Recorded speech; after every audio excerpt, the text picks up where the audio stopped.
Those who have worked at Disney World, what behind the scenes stories do you have that the public doesn't see? NSW.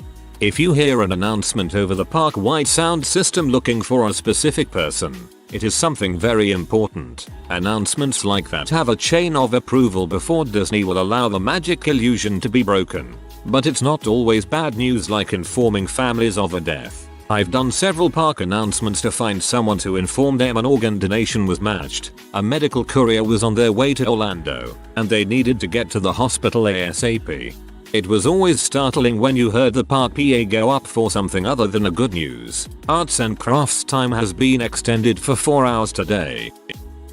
I think I've left a comment similar to this before, but I briefly trained for Kilimanjaro safaris at Disney World. At one point on the ride, you go over a bridge with crocodiles underneath. As I was riding with no one in the truck other than my trainer, she felt free to tell me that if anyone were to stand up and fall into the crocodile pit, I was to drive away immediately so that others wouldn't have to see the carnage or try to rescue the person. The crocodiles are apparently fed from that bridge, and anything that drops from there is food to them, and they are surprisingly fast. Also, Devine had a mouth on her. Everyone in the call centers has given a stage name, so no two agents have the same name to the guests. Most unique stage names I can remember: Cotton, Casper, Arizona, Lucinda. When you're in training they give you a selection of like 20 names to choose from, so you better hope you're one of the first ones to pick so you can get a normal name and not get stuck with Cotton FFS. Definitely wouldn't pick Cotton.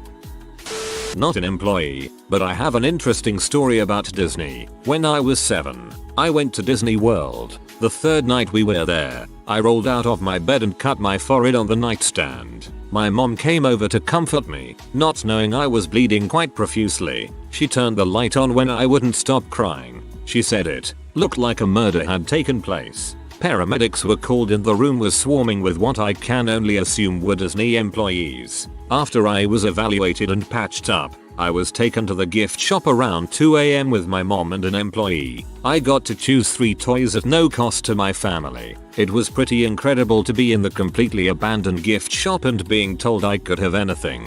When we returned back to the room 25 minutes later, all the blood was cleaned up. Guardrails were put on my bed, and a large basket of candy and other sweets were left on a table. Disney doesn't play around with customer service.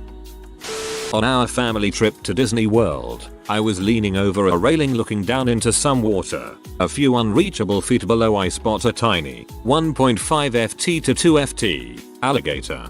Being from Africa and relatively unfazed with a slightly sharp swimming lizard, thought nothing of it. I called my mother over and said, "Look, an alligator. How cool." Sweet Jesus, was this a mistake? Not 2 seconds later, ears everywhere, man. A staff member was looking over the railing whispering on the radio. All heck broke loose in the most hushed professional way ever. We were escorted away on a golf cart and a huge section of the park was cordoned off. We were taken to a room where they were very apologetic for our negative experience and offered us a free day VIP, the works. So we said a big thank you and took what was offered. In future I will be smuggling other small harmless creatures in for free stuff. I also got stuck on the Big Thunder Mountain ride in Paris. That was handled in a much more French way. Jesus de Soleil, blow smoke in face. TL. DR. Disney World and tiny alligator being all chill equals free stuff. Slightly sharp swimming lizard. I love this description.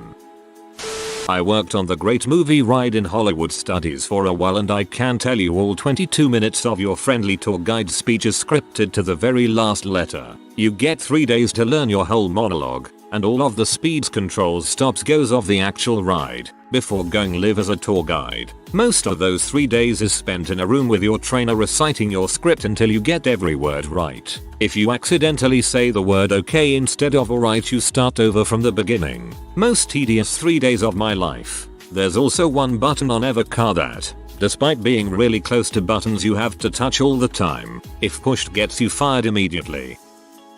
I worked a cash register in Tomorrowland. A guy had a heart attack and died about 10 feet from me. I called it in as soon as I saw, but they already knew about it. I went on break shortly afterward and saw the family, literally behind the scenes, crying their eyes out. That never happens. Guests are never allowed behind the scenes. Except when somebody dies, I guess. Really kind of heartbreaking. On a positive note, they all got lifetime passes. You heard it here first, boys. Get a loved one to die in a Disney park for a quick backstage access and some lifetime passes. I went on a Keys to the Kingdom tour once and got to go down into the utilidors. It smells like rotten ketchup down there in a lot of places. You only see the part they want you to see, too. It's different outside of that small square block. Less clean. More smelly. I worked at Splash Mountain. Sometimes we had guests decide it was a great idea to hop out of the log because they didn't want to ride anymore. Well, we know about that. Every time. The ride is littered with motion sensors, pressure pads, the like. I have a photographic memory of the ride layout, and even I wouldn't be able to avoid being detected out of the log. The flashes don't happen very often. Actually, it's usually men with their shirts off. In this case, their ride photo is blanked out and they can't purchase it. We always had parents trying to sneak kids who didn't meet the height requirement. I do remember we had one family who kept trying for hours, thinking that the cast don't talk to each other about problematic parents. Ride evacuations were always interesting, but as long as you were strong and confident with the guests, they always listened. It's real important to walk them through what's going to happen and let them know you've done this more than enough times. I also teased them that they were going to get a backstage tour, but it was gonna be real brief. And as long as they didn't take pictures, they'd get a fast pass for their troubles. Every day was an event, but I loved every minute of it. I have an autistic cousin, and once while we were riding the Pirates of the Caribbean ride, it broke down. My cousin flipped out and Disney security literally appeared out of the walls. They took us into the back tunnels and into a freight elevator. Before we knew it, we're back outside. They were awesome in helping calm him as well. As a character, you are supposed to throw up in your mask if you are sick. Taking it off is not an option. You cover one eye with your hand and raise the other arm in the air to alert maintenance that you are not well. Also, if there is another character, same as you cannot, under any circumstances, be seen with them. You also must take a course to match signature style for autographs. I fainted from the heat while I was hugging him at WDW on my 8th birthday. I was traumatized and thought it was my fault. My grandparents have a photo of it somewhere. A friend of mine told me that the rules for workers at the European Disneyland were so strict that they took to calling it Mouse Auschwitz. When management got wind of this, they were told that anyone found using that name again would be fired. Apparently it was only a couple of hours before they were calling it Duckor. And if not, you still have to use Gutenhausen, where Elsa Grease Duck is head woman capo. My cousin worked at Disney in the 90s. I haven't heard a lot of his experience, but I have been told that the cable that Tinkerbell flies down to the castle on once snapped and she got a massive settlement, and Snow White gave him crabs. I need to talk to him more often. Interesting guy. I would have thought he'd get that from Ariel. Saw Mark Hamill backstage put on the guy who played Darth Vader's helmet. I wish we were allowed to take pictures. It was awesome. Compulsory. I never worked for Disney, but a friend did. Disney security listens to all Disney radio channels at all times for any distress call or other issue that is relevant to security. My friend, we'll call him Daniel because that's his name, worked for Disney World in Florida once. He worked in one of the resorts. I'm not quite sure what his job actually was, but his radio call sign was Movie Runner. He was walking between resorts one night, and near a pool he was cornered by a mama bobcat. Usually not a huge deal because the bobcat will eventually realize the person is not a threat, but he radioed the resort to let them know that he was being cornered by a bobcat. Next radio transmission. Without missing a beat, Movie Runner, this is Disney security base. We understand you are being cornered by a bobcat. Please remain calm. We have 2 units approaching your location. ETA 2 minutes. Please acknowledge. Over. TL. DR. Disney doesn't frick around with bobcats. I used to work as a candy maker at Disneyland. The candy store was on Main Street and there's a little pot of vanilla scent with a fan behind it to waft vanilla scent out onto the street where people are walking by. Once I saw a huge rat by the trash compactor when I was taking out some cardboard. Another time I was written up by my manager for accidentally dropping like $1,000 worth of caramel apples because a feral cat came up and scared the crap out of me. TLDR. There's a cat and mouse turf war backstage and they lure you into the candy store with a pot of vanilla. Once I saw a huge rat. Don't talk about Mickey like that, you cretin. I was an intern in a few of the engineering departments at the WDW resorts. I bounced around areas like park operations, warehouse operations, as well as engineering design. Nothing too crazy in my past experience, but some cool things I recall. The tunnels under the Magic Kingdom stink like trash and old food. There's a room in the tunnels where teams of people literally sit and watch attractions, restaurants, and crowded areas. They help support operations with things like estimating wait times, but also act as an overwatch for any other important information. While working in that room, we definitely poked fun at the tourists getting caught in the rain, especially the ones on Tom Sawyer's Island. Since you can only get on off by using a raft that would shut down during storms, large groups of people would get stuck on the island getting drenched. I was always dressed in a business casual attire. If I was out in the park collecting data or something, guests would assume that I was important since I was dressed up. Most of the time I was approached to get yelled at for waiting too long in lines. None of the control systems for the attractions are accessible remotely or via LAN. For security reasons, none of the attraction music turns off at night. It's real dark and creepy once everyone leaves the park. Since you can only get on off by using a raft that would shut down during storms, large groups of people would get stuck on the island getting drenched. That sounds like something you would do in Roller Coaster Tycoon. LMAO.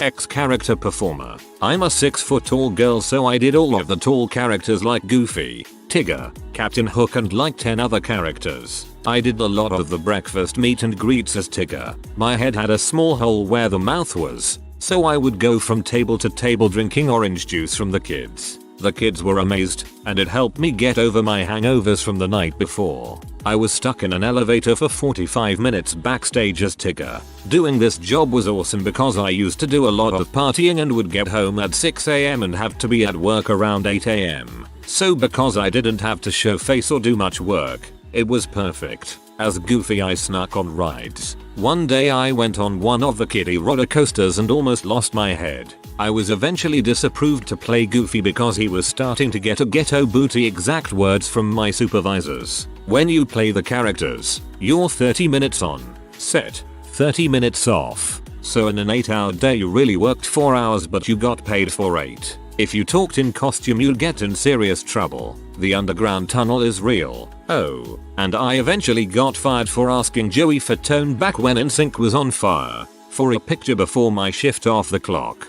LOL. The idea of a hungover Tigger amusing kids makes me laugh.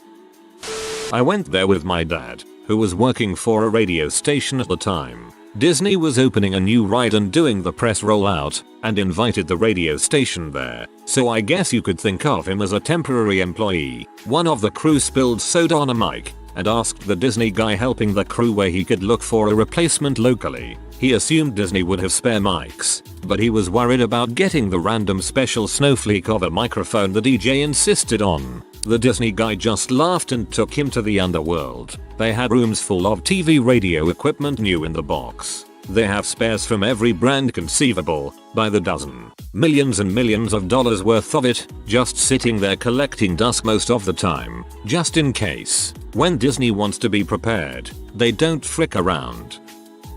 Made a new account just for this thread. I am a former Disney World Resort employee. I worked as a concierge at a deluxe resort but sometimes had shifts at a value moderate level resort. I came across a lot of famous and crazy people. Let me know if you have any questions. Government officials, including POTUS, normally stay at the Contemporary because it is the most secure resort. Celebrities want to stay in Cinderella's castle but Disney has denied some of them based on how messy they have left hotel rooms before. Cast members see lots of famous people every day. all the time bragging about who you know to try to get free stuff from people. Getting paid minimum wage won't get you too far. On the flip side, Disney gives out a lot of money if you complain enough to the right cast member at your resort, especially when staying at a deluxe resort. There is a good chance you will get money back. Disney has a huge budget for this. When the Polynesian was under major construction, just coming off this now,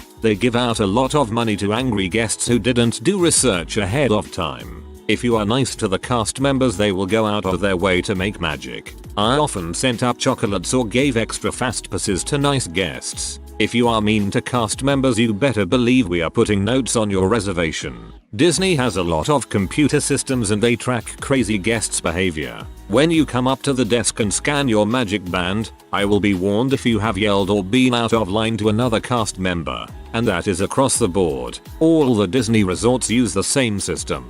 As for craziest stories, I have been asked where to get drugs, where to go to get prostitutes, and I also had a guest that ended up being a con woman. I have also had guests pass me their phone number. I can only imagine how bad it is for the princesses. You definitely learn a lot about people and grow thick skin working for Disney. I think that experience helped me get my current job, but also allowed me to have newfound respect in what may be the most difficult customer service industry around. Let me know if you have questions. Whoa, I didn't know Magic Band allowed for employees to make a note that you were a dong. That is so cool. My first day as a CP, college program intern, working at the Magic Kingdom in Jan. 2005. After all the tours and fun stuff and exploring the tunnels, I had a meal at the Mousquetaria cafeteria and had my eye on Cinderella and some other princess, maybe Snow White. While I ate, they were mad. After the meal, I went out to wait for the bus back to the parking lot around the same time they left. Now keep in mind, characters aren't allowed to keep their costumes on as soon as they're off stage, so the princesses typically walked around in tank tops and short pajama shorts, but the with wig and full makeup. So I'm waiting for the bus and Cinderella and Snow White are full on crap talking some s who slept with one of their boyfriends while chain smoking. Turns out, they were talking about a girl who played Ariel. Seriously, 21-year-old me was in total shock because it was my first day and knew it could only get better from there. And it did. Like the time Aladdin and Peter Pan were making out on one of the tables in the same Mousquetaria. Or the time I saw Mickey Mouse give someone the finger underground directly after a parade. It's hot in those costumes. She was probably justified. Or the time a different Cinderella got really peeved because Paris Hilton was visiting the park that day and didn't go to see her. On the bus back to the lot, she was like, "I'm freaking Cinderella. Why wouldn't she come find me? Oh man." Good times, good times. Like the time Aladdin and Peter Pan were making out on one of the tables in the same Mousquetaria. If this was in 2006, late 2005, then that might have been me. I am not an employee, but this is a customer service story. When I was about 9, my grandfather died, who had a Disney pass with some type of credit and such on it, but we went down to Disney on a trip and we were intending to move them off his card and onto my parents' cards. Well, this was still a sad time for me as me and my grandfather were really close, so I went outside while they dealt with all the stuff. While I was out there was a security guard playing with toys and entertaining kids that were in the same position I was, with the parents being inside and not wanting to be in there. But he saw me being rather down and sad about everything and came over to me, asked what was wrong, and as I explained, he became visibly sad as well. He told me that his grandfather had died a few years back and they were close as well. He gave me a few pins that were like the special ones with the little silver Mickey head on them and said he would get my family into the special area in Epcot to watch the fireworks. Which he did, and it completely made the trip for my family. I still have those pins because they are one of the coolest things I've ever gotten from someone. When I lived in Orlando, I knew a woman that played Tinkerbell. She described the audition to me once, and it's pretty intense. First, you have to be incredibly tiny and light because your job involves you riding a zip line each evening from the top of Sleeping Beauty's castle, Cinderella's castle, to the top of a restaurant in Tomorrowland. And if you're heavy, things could get messy. The final part of the audition involves being suspended from a 100-foot crane for like 2 hours to ensure that you aren't afraid of heights. The girls that get this far tend to drop like flies at that stage, many of them in hysterics after about 20 minutes. I had a lot of friends who worked there, many of them characters, and it was apparently a really tough job. That would be tough even if you weren't afraid of heights. Does it count if it's a different amusement park? The one I worked at has one of those sudden drop rides. A coworker found a single screw on the ground and they closed down the ride for days as they went over every inch of the ride. Turns out it was a screw that could have led to a seat opening and rider falling out if it hadn't been discovered. At Disney parks, all the screws on the rides have paint on them and where they're attached as a seal, so they can see if the screw is loose or not. At least with that, they could tell if the screw belonged to the ride or not. Most likely get buried at this point, but I remember once I was leaving the park. You know how it gets ridiculously crowded at the exits when the park is shutting down. I got elbowed and got a bloody nose. All of a sudden the staff swooped in and took me to the underground tunnels, then to a golf cart that brought us to our car. Definitely a quick exit.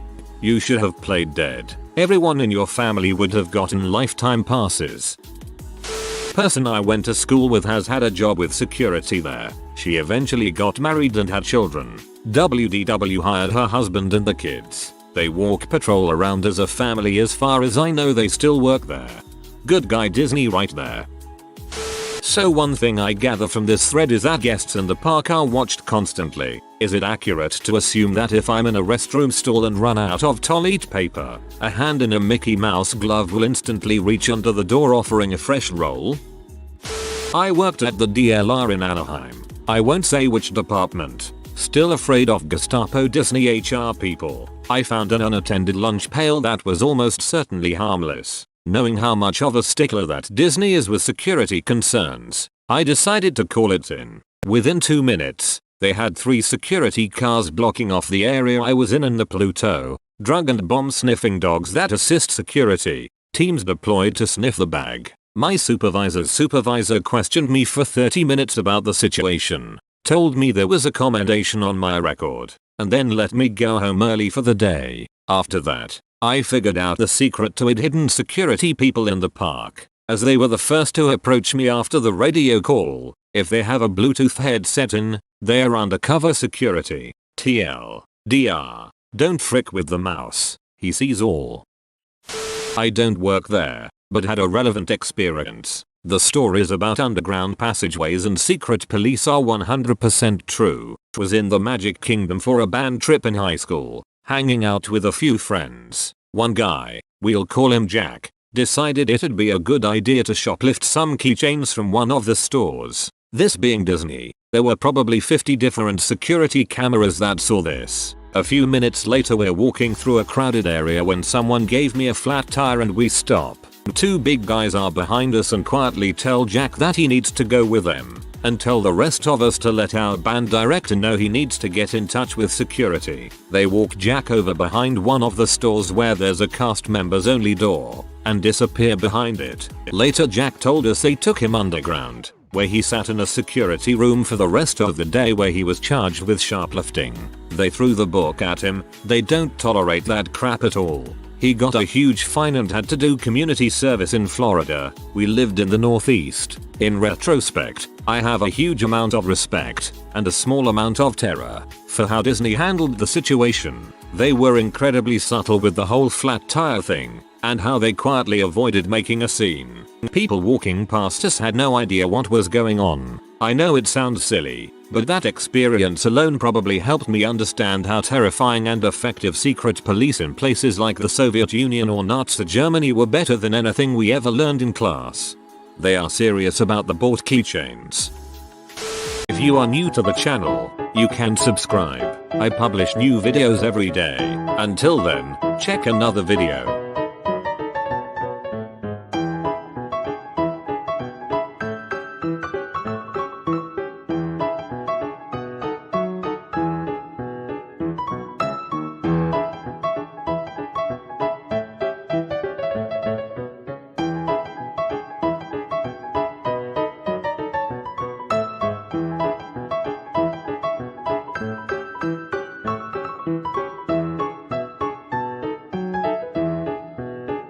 Bye for now.